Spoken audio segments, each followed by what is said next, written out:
Welcome to San Academy Palikarnai, Class 7 Social Science. Happy day students. This is part 2 video of Chapter 5 Rulers and Buildings. Topics to be covered: why were temples targeted, gardens, tombs and forts, region and empire. It was widely believed that the rule of a just king would be an age of plenty when the heavens would not withhold rain. At the same time, making precious water available by constructing tanks and reservoirs was highly praised. Sultan Iltutmish won universal respect for constructing a large reservoir just outside Delhi Ikona. It was called the Hauz-e-Sultani or the King's Reservoir.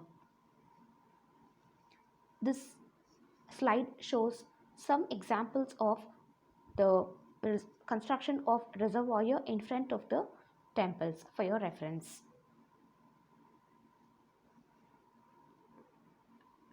Why were temples targeted? Because kings built temples to demonstrate their devotion to God and their power and wealth. It is not surprising that when they attacked one another's kingdoms, they often targeted these buildings. Early 9th century, when the Pandyan king Srimara Srivallabha invaded Sri Lanka and defeated the king Sena I, the Buddhist monk and chronicler Dhammakitty noted he removed all the valuables. The statue of the Buddha made entirely of gold in the jewel palace and the golden images in the various monasteries, all these he seized. The blow to the pride of the Sinhalese ruler had to be avenged, and the next Sinhalese ruler, Sena II, ordered his general to invade Madurai, the capital of the Pandyas. The Buddhist chronicler noted that the expedition made a special effort to find and restore the gold statue of Buddha. Similarly, in the early 11th century, when Chola King Rajendra I built a Shiva temple in his capital, he filled it with prized statues seized from defeated rulers. An incomplete list included a sun pedestal from Chalukyas, a Ganesha statue and several statues of Durga, a Nandi statue from eastern Chalukyas, an image of Bhairava, a form of Shiva, and Bhairavi from Kalingas of Orissa, and a Kali statue from Palas of Bengal. Sultan Mahmud of Ghazni was a contemporary of Rajendra I. During his campaigns in the subcontinent, he attacked the temples of defeated kings and looted their wealth and idols. Gardens, tombs, and forts. Under the Mughals, architecture became more complex. Babur, Humayun, Akbar, Jahangir, and especially Shah Jahan were personally interested in literature, art, and architecture.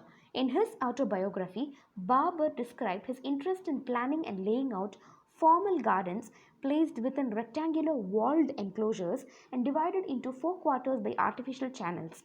These gardens were called Chahar Bagh, that is, 4 gardens, because of their symmetrical division into quarters. Beginning with Akbar, some of the most beautiful Chahar Baghs were constructed by Jahangir and Shah Jahan in Kashmir, Agra, and Delhi.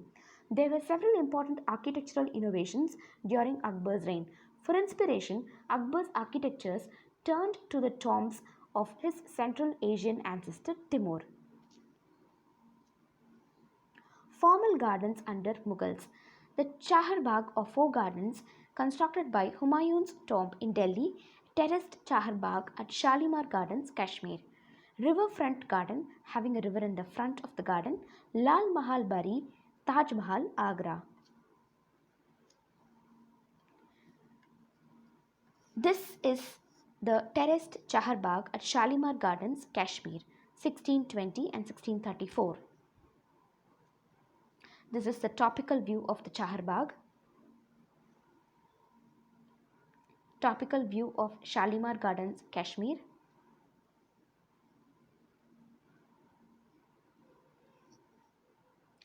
The other type of formal gardens designed by the Mughals were the riverfront garden. The other adaptation of Chahar Bagh, one example is Lal Mahal, Rajasthan, and the example of riverfront garden, Taj Mahal, Agra, Delhi, in front of river Yamuna. Picture of Taj Mahal riverfront for your reference. The central towering dome and the tall gateway, Pishtak, became important aspects of Mughal architecture, first visible in Humayun's tomb. The tomb was placed in the center of a huge formal Chahar Bagh and built in the tradition known as Eight Paradises or Hushed Bihisht, a central hall surrounded by 8 rooms. The building was constructed with red sandstone edged with white marble. It was during Shah Jahan's reign that the different elements of Mughal architecture were fused together in a grand harmonious synthesis. His reign witnessed a huge amount of construction activity, especially in Agra and Delhi. The ceremonial halls of public and private audience, Diwani Khas o Am, were carefully planned, placed within a large courtyard. These courts were also described as Chehil Sutun or 40 pillared halls. This is the picture for your reference.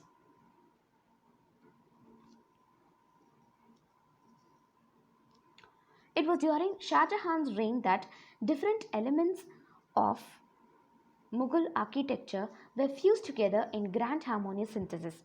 His reign witnessed a huge amount of construction activity, especially in Agra and Delhi. The ceremonial halls of public and private audience were carefully planned. Placed within a large courtyard, these courts were also described as Chehil Sutun or 40 pillared halls. Shah Jahan's audience halls were specially constructed to resemble a mosque. The pedestal on which his throne was placed was frequently described as the Qibla, the direction faced by Muslims at prayer, since everybody faced that direction when court was in session. The connection between royal justice and imperial court was emphasized by Shah Jahan in his newly constructed court in the Red Fort at Delhi.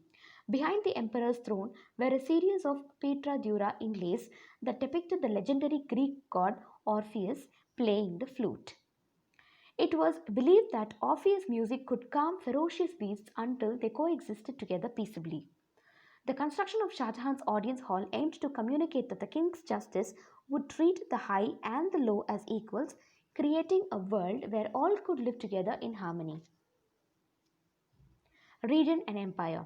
As construction activity increased between the 8th and the 18th centuries, there was also a considerable sharing of ideas across reigns.